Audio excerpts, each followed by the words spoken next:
5월 29일 새벽 만나. 오늘 우리에게 주시는 하나님의 말씀은 창세기 49장 16절부터 28절까지 말씀입니다.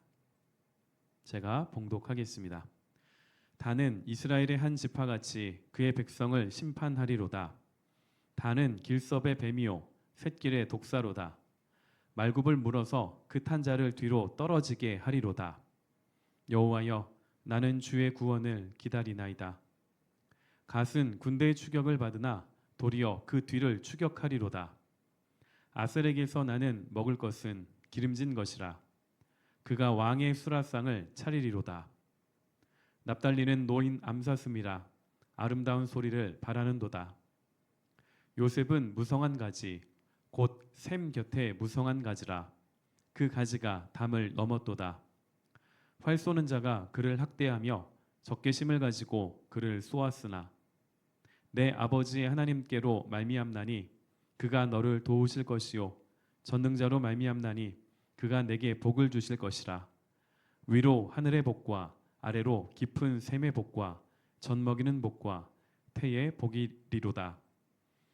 내 아버지의 축복이 내 선조의 축복보다 나아서 영원한 산이 한 없음같이 이 축복이 요셉의 머리로 돌아오며 그 형제 중 뛰어난 자의 정수리로 돌아오리로다. 베냐민은 물어뜯는 일이라. 아침에는 빼앗은 것을 먹고 저녁에는 움킨 것을 나누리로다. 이들은 이스라엘의 12지파라. 이와 같이 그들의 아버지가 그들에게 말하고 그들에게 축복하였으니 곧 그들 각 사람의 분량대로 축복하였더라.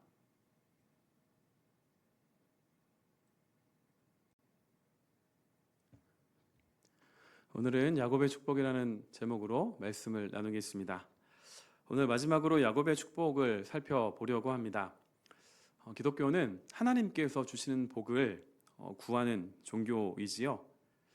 본문을 통해서 지금 내가 하나님께 구하고 있는 복이 하나님께서 우리에게 주시고자 하는 복이 맞는지를 확인할 수가 있습니다.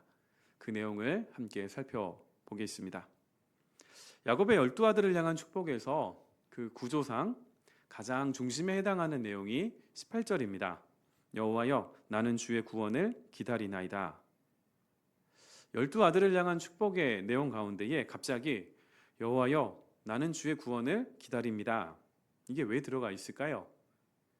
이 의미를 잘 살펴보기 위해서는 그 앞구절과 뒷구절을 살펴봐야 합니다. 17절에 보시면 단은 길섭의 뱀이요 샛길의 독사로다. 말굽을 물어서 그 탄 자를 뒤로 떨어지게 하리로다.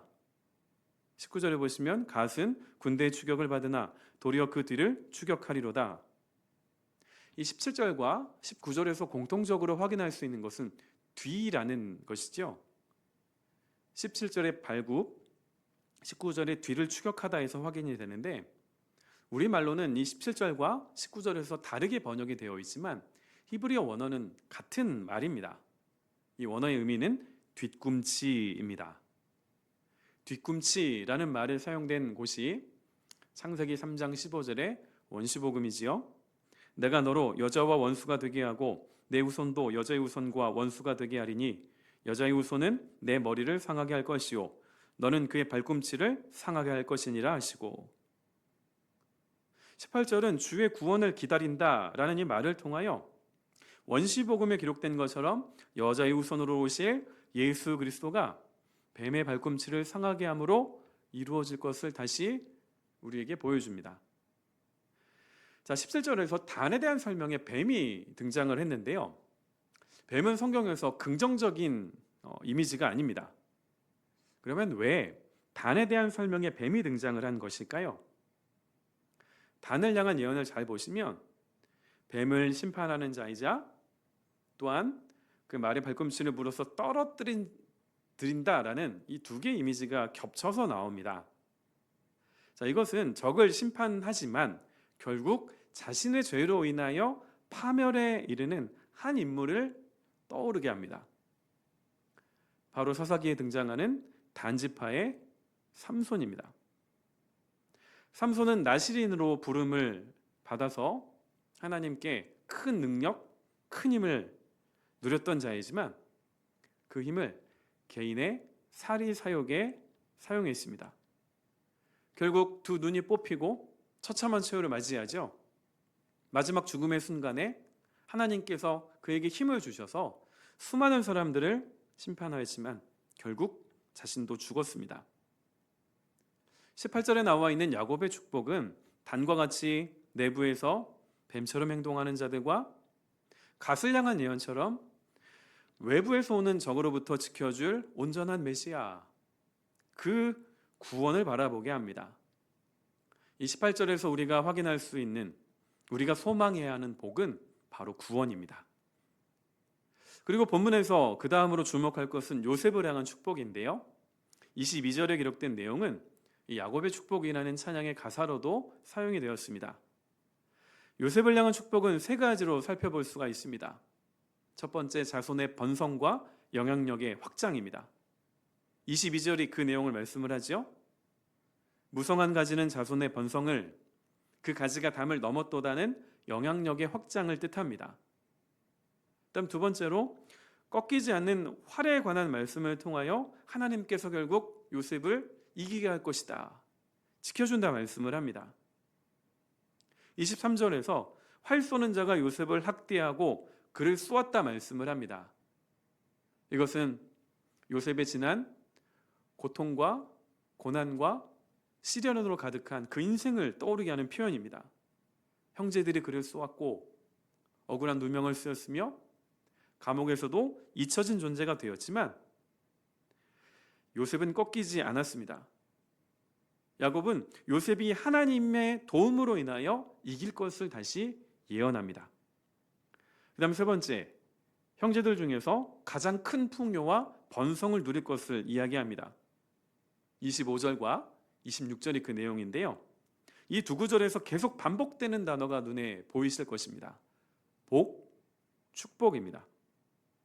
야곱은 25절에서 이 복의 근원이 하나님 엘과 전능자 샤다이로 말미암을 것이라고 말을 합니다. 48장 3절에서 이미 야곱은 요셉을 향하여 베델에서 자신을 만나주시고 자신에게 복을 주셨던 그 하나님이 요셉에게도 동일한 은혜를 주시기를 지금 구하고 있습니다. 요셉을 향한 야곱의 축복을 잘 보시면 우리가 가장 원하는 그 복의 내용들이 나와 있습니다.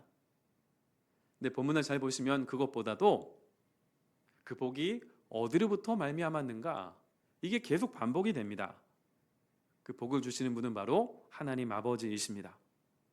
22절에서 요셉이 무성한 가지가 되고 그 가지가 담을 넘을 수 있었던 이유는 샘 곁에 있었기 때문입니다. 자, 샘과 또 나무의 이미지가 결합된 말씀이 혹시 떠오르지 않으시나요? 시편 1편 3절입니다. 그는 시냇가에 심은 나무가 철을 따라 열매를 맺으며 그 잎사귀가 마르지 아니함 같으니. 예레미야 17장 8절입니다.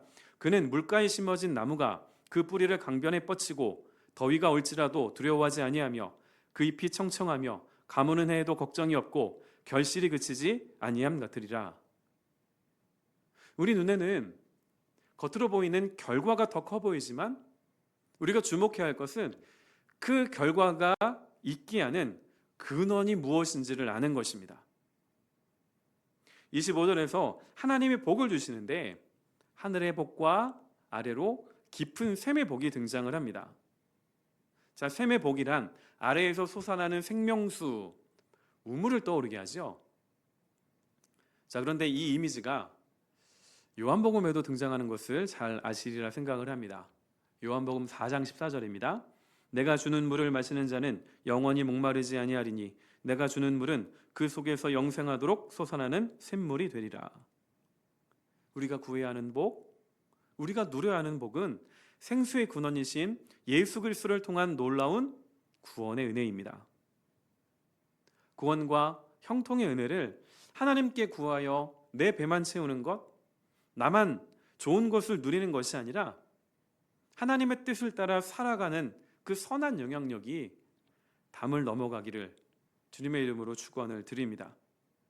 하나님께서 저와 여러분에게 주시고자 하는 복, 우리가 이 땅에서부터 누리는 복은 갑자기 하늘에서 떨어지는 것이 아닙니다.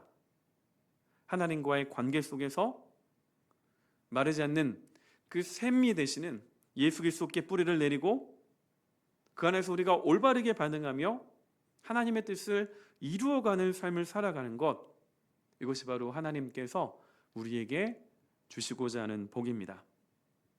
우리는 푸른나무 교회로 부름을 받았습니다. 우리 교회가 그 교회 이름과 같이 교회다움을 놓치지 않기 위해서 가장 필요한 것은 샘 곁에 뿌리 내리는 것입니다. 이를 위하여 지금 나에게 가장 필요한 것은 무엇이 있을까요? 혹시 여러분 안에 하나님이 잊혀지지는 않으셨습니까?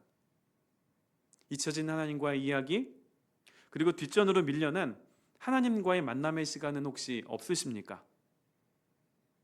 그것을 회복하기를 다짐하는 첫날이 되시기를 주님의 이름으로 축원드립니다. 기도하겠습니다. 하나님 아버지, 오늘도 말씀 앞에 서서 하나님의 말씀의 거울에 비춰지는 우리의 믿음의 모습을, 우리의 심령의 모습을 바라봅니다. 벌써 5월이 다 지나가고 마지막 금요일을 맞이하였습니다. 지난 한 달을 되돌아볼 때에 하나님께서 언제나 우리와 함께하여 주셨음을 기억하고 감사드립니다. 변함없는 그 은혜와 사랑, 하나님께서 우리에게 주시고 있는 그 복이 무엇인지 우리가 오늘 다시 한번 확인하였습니다. 하나님과의 관계 안에서 하나님과의 그 연합과 그 동행하는 그 시간들을 다시 한번 소망하며, 비록 우리가 바쁘고 분주한 하루하루를 살아간다 할지라도 하나님 앞에 우리의 마음을 내어놓을 수 있기를 원합니다. 이를 통하여 하나님이 주시는 복을 우리가 누리게 하시고, 그 복을 나만 누리는 것이 아니라 예배당의 문턱을 넘어서서 하나님이 우리를 보내신 가정과 직장과 또한 이 세상 속에서 언제 어디에서나 하나님의 영광과 그 구원의 은혜를 나타낼 수 있게 하여 주옵소서. 예수 그리스도의 이름으로 기도드립니다. 아멘.